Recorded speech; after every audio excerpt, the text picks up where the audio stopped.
better tu nghe pratana akal tu simsa ai so ni upside nghe selum pe na prape ngai makop makana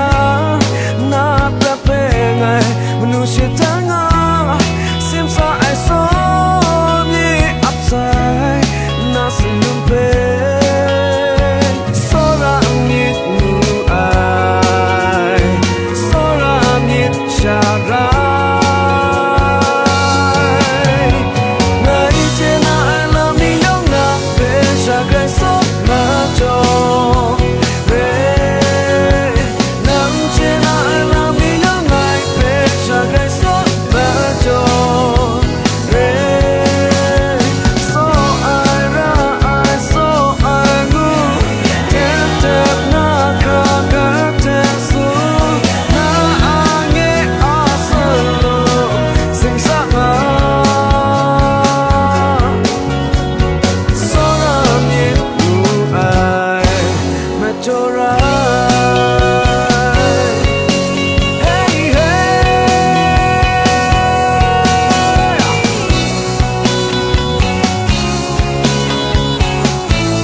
makop makanan na aprape ngai manusia tangan simsa ai so